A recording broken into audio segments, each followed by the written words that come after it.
Hi, fifth grade readers. We are going to be doing sensory language today. You have some cover pages, and this just helps remind you of some sensory language. So similes and metaphors are example of sensory language. A simile is a comparison between two things using the words like or as. A metaphor is comparing without using those terms. It also reminds you of an autobiography versus a biography. So an autobiography is where you're writing about one person's life and they're writing about it themselves. Auto means self. A biography is a story of a person's life written by someone else. So you can scroll past. You shouldn't be answering any of these other questions. We're starting with today's passage, Gandhi's Peaceful Ways. So we are reading a biography about Gandhi. Mohandas K. Gandhi was born in India in 1869.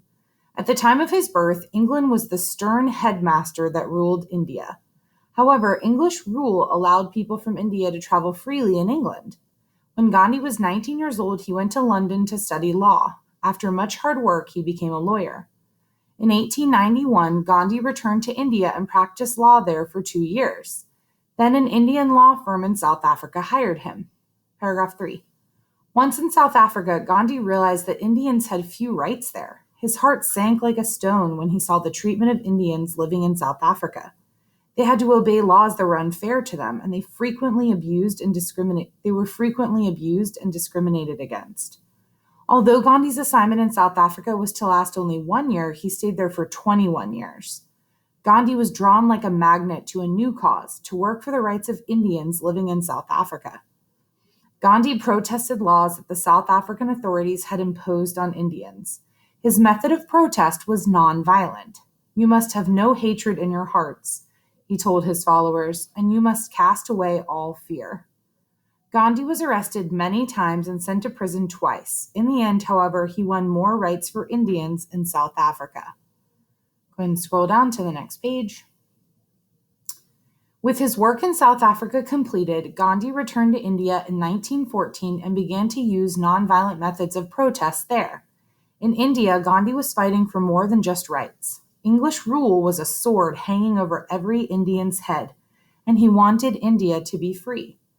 Within 5 years, Gandhi's nonviolent methods spread like wildfire through India, and he gained millions of followers. When the British government failed to listen to his requests, Gandhi organized a campaign of non-cooperation. That means to not cooperate. Indians in public office resigned, government agencies were boycotted, and Indian children were withdrawn from government schools. Throughout India, streets were blocked by squatting Indians. As immovable as mountains, they refused to rise even when they were beaten by police. This struggle went on for more than 30 years. Gandhi went to prison often. He sometimes refused to eat until authorities gave in to his demands. Yet he never allowed violence. He knew that violent acts would ultimately harm his cause. Gandhi became a symbol of a free India. He lived in a spiritual life of prayer, fasting, and meditation. He thought if all Indians practiced his methods of nonviolence, Britain would consider violence useless and leave India. India finally won its independence in 1947. In 1948, just a year after his victory, someone shot and killed Gandhi. Millions mourned him. To them, he was truly the Mahatma, which means great soul. I highly advise you to reread that. It's a short passage. Number 1. Which sentence best illustrates the relationship between the English and Indians? So you're looking at how did the country of England feel about the country of India? How did their people feel about each other? A. At the time of his birth, England was the stern headmaster that ruled India. A headmaster is like a principal, and stern means to be like harsh or hard. So that sentence says England was like the mean principal that ruled India. B. When Gandhi was 19 years old, he went to London to study law. C. When the British government failed to listen to his requests, Gandhi organized a campaign of non-cooperation. D. He thought if all Indians practiced his methods of nonviolence, Britain would consider violence useless and leave India.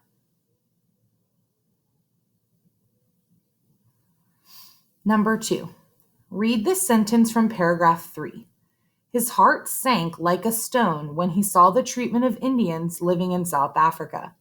How does the simile in this sentence help the reader's understanding of Gandhi? So first you have to know what a simile is. If you looked at the cover sheet, a simile is a comparison of two things using like or as. So the simile here is his heart sank like a stone. It's comparing his heart to a stone sinking. So what did we learn about Gandhi from his heart sank like a stone? A, it shows Gandhi's actions. B, it explains Gandhi's goals. C, it reveals Gandhi's plans. D, it describes Gandhi's feelings.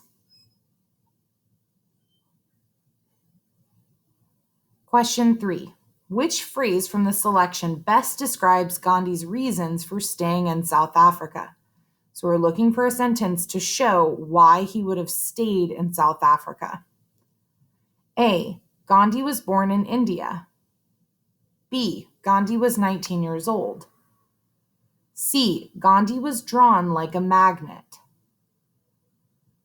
D, Gandhi was arrested many times.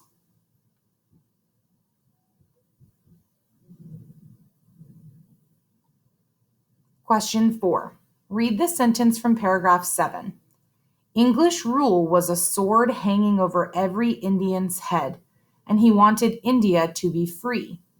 So you should be able to picture in your mind that the country of England, the way they were ruling over the country of India, was like a sword hanging over every Indian's